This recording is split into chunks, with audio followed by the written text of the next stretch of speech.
Then Texas counties must fund $3,000 autopsies and $5,000 burials. There's been an explosion in sex and labor human trafficking, stash houses proliferating, car chases, home break-ins, threats to citizens. This is what's happening to Texas.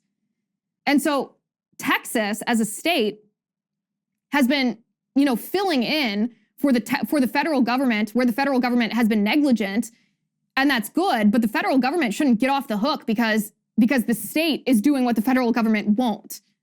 No, not at all.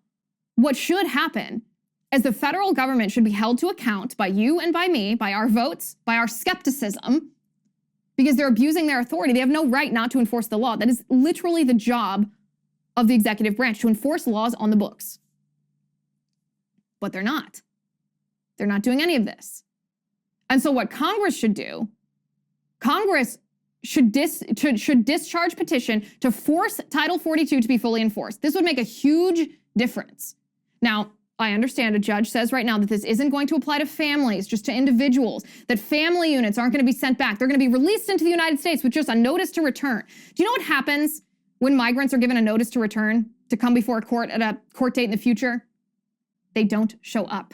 I think the number is something like 90% do not show up. So all these illegal aliens have to do right now is get a child. We know that there are recycling rings of children that are being used as pawns, used to get illegal aliens that aren't actually family units into the United States. So all these traffickers and these cartels have to do is say, okay, we'll take that child and we're a family. And this federal judge now says that that's all it takes to get out of Title 42, that these quote unquote family units will be released into the United States with just a court notice to return at a later time. So Congress needs to take action. They need to force Title 42 to be fully enforced as it was intended. They need to fully enforce, Congress needs to force the executive branch to implement the Remain in Mexico policy. Otherwise, what do we live in? We live in a two-tier system where rules apply to you differently than they apply to leftists or people that leftists are using as pawns. I mean, the idea of a two-tier system, we talk about a lot, but if you want to know what this is actually like, what this would actually look like in your daily life and my daily life, let's look at how a two-tier system abuses children and ignores the disabled. We're going to talk about that in a second, but first I want to talk to you about Headspace. With all of this heavy political topics that we have to discuss because we're responsible American citizens, it can get to be a very difficult thing to do, to talk about politics all the time. It can be very heavy. It can be very stressful. It can be very depressing. And perhaps you've tried meditation before for relaxation and perhaps it didn't work. Maybe you felt like you were doing it wrong. Well, if mental health is part of your self-care plan this year, then you owe it to yourself to try Headspace. Headspace is your daily dose of relaxation in the form of guided meditations. It all comes in a very easy to use app. So whatever the situation, Headspace really can help you feel better. Overwhelmed? Well, Headspace has a 3-minute meditation for you. Need some help falling asleep? Headspace has wind down sessions that their members swear by. And for parents, Headspace even has morning meditations you can do with your kid. Their approach can reduce stress, improve sleep, boost focus, and increase your overall sense of well-being.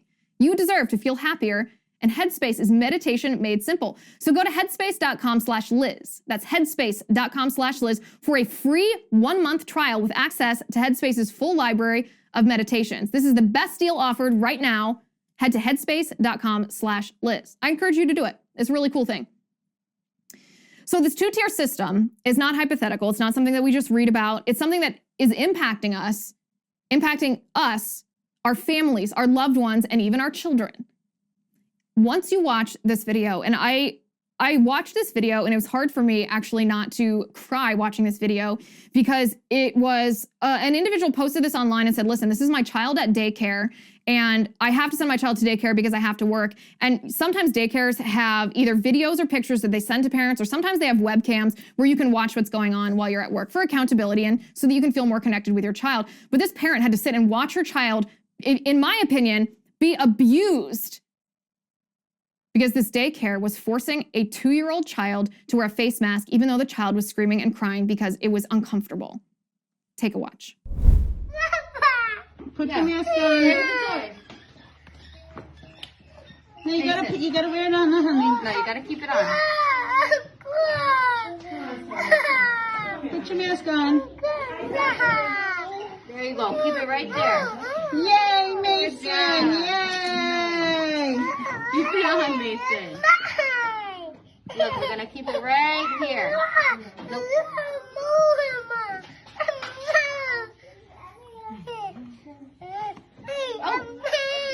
Peekaboo, I see you. Keep your mask on.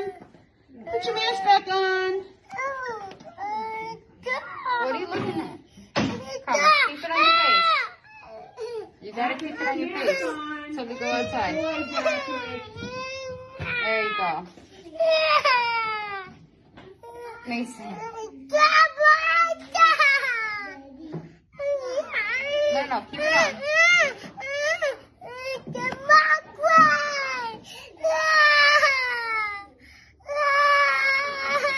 It's okay, Mason. You don't have to cry. It's gonna keep you safe, okay? Yay, Mason! Yay! I mean, this is happening in the state of New York because, again, of Governor Hochul in New York. This is inhumane to force babies to cover their faces when even a baby's natural biology knows that this is bad for them. There's no reason for this. And yet again, we're in a two-tier system. Adults don't have to wear face masks all the time because adults are following radical leftist ideology. They're getting vaccinated. But until you force your kid to get that vaccination, your kid's going to be literally abused at daycare, forced to wear a mask. It's awful. It's contradictory to science. It's contradictory to the global consensus on COVID-19 and who transmits it and whether children are at risk. And then we have people who are disabled. A deaf woman made a video saying that she was turned away. She was denied service at a Dunkin' Donuts because she couldn't understand the workers behind their masks because she's deaf. She reads people's lips to understand them. And when the worker refused to take off the mask so that this deaf woman could understand what was being said, she was kicked out. Watch. A little while ago, I got refused service at a Dunkin' Donuts because I'm deaf. I didn't know how to process it. I was confused. I couldn't hear anything. I wear a cochlear implant, but I was not wearing it at that time. I called this girl over, told her I was deaf. I have to read her lips. She didn't take her mask off. She goes to the manager, and I'm an Uber driver, so I got a ride, and I was like, hey, I have to order my drink. I have to go. The manager comes over, and I could just tell by his body language, his face, he was going off, and kept doing this, and I kept saying, I can't hear you, I can't hear you, I need to lip read. He refused to write anything down. He refused to pull his mask down. We're 6 feet apart through the plexiglass to the side. I'm wearing my mask. Like, what more do you want from us? We struggle so much during this pandemic. Enough is enough. People don't believe I'm deaf, and I could sense and feel from him that he couldn't believe me. He didn't believe me. He didn't believe I was deaf because I speak so well. If that doesn't break your heart, then I don't know what will. But this is the result. This is the result of when government officials have too much power, when we've abandoned the idea of limited government in our nation, when we've given bureaucrats, sometimes unelected bureaucrats, power over our lives, when we have abandoned this era of skepticism, when we've stopped asking questions, when we become too deferential. This is what happens. People get hurt. Whether it's a pregnant woman in New York who has nowhere to give birth, whether it's this child in a daycare who's crying and screaming, forced to wear a mask, whether it's this deaf woman who was turned away, couldn't even get her coffee because she couldn't understand what was being said because of mask mandates, whether it's our border being overrun by people who aren't showing their proof of vaccination because they don't have to, because they're falling in line with radical leftist ideology. They're pawns in the Democrats' plot.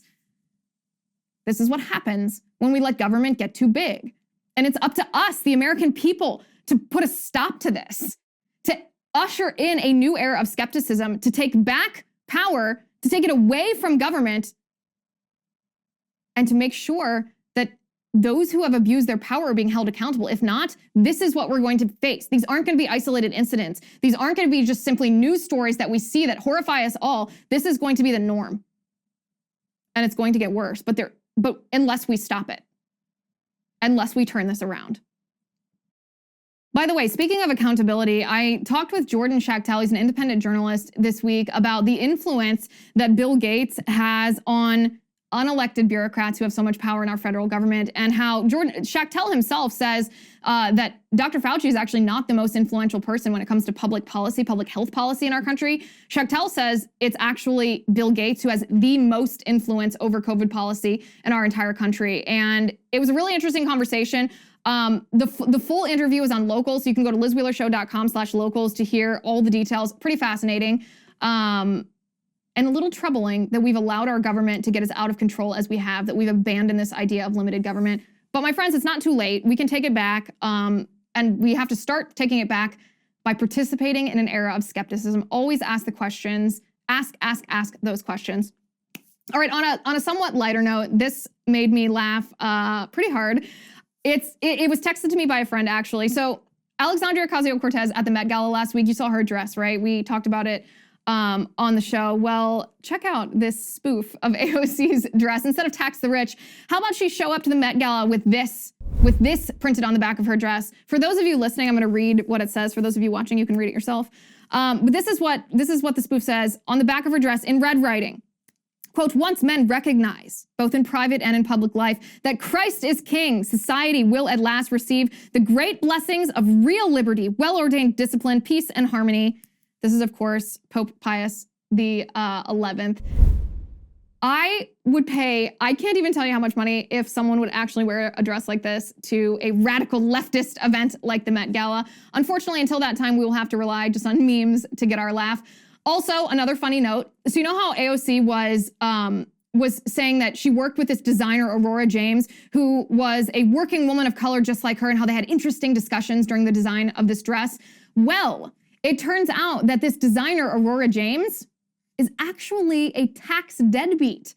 Yes, that's right. She doesn't pay her taxes, and she's actually dodging in several states government officials trying to make her pay her taxes. So if that's an example of a working woman of color, I don't think it is. I don't think that's someone AOC should be palling around with, but leave it to the socialists and the enablers of socialists to be hypocrites all the day long.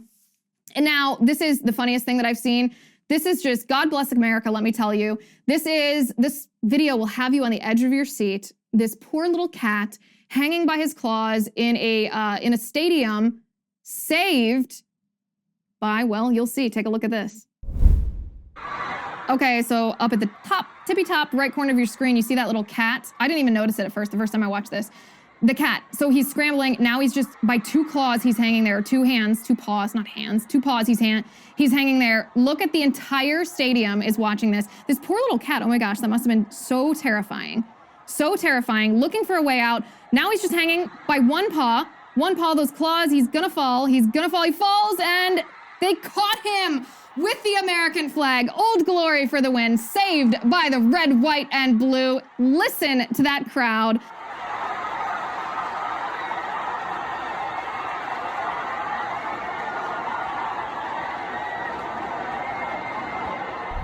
My goodness, God bless America. The American flag saved a little cat. And on that note, the great and powerful Jay Hay says that is all the time I have for today. I will be back tomorrow. In the meantime, think for yourself, use critical thought, question authority, follow the facts, and don't let government or corporate wokeism or cultural Marxism or anybody bully you into being a sheep. Please subscribe to the show on Apple Podcasts. Download each episode. Give us a 5-star rating. Write us a glowing review. Thank you for watching. Thank you for listening. I'm Liz Wheeler. This is The Liz Wheeler Show. The Liz Wheeler Show is produced by Jonathan Hay, executive producer Chad Abbott, director of photography Kevin McRoberts, editor Alejandro Figueroa, assistant editor Michael Wall, sound mixer Robin Fenderson, post-production manager Victoria Metzel, director of marketing Emily Washler, production and talent coordinator Matt Toffler, and senior publicist Patricia Jackson. This has been a Soundfront production.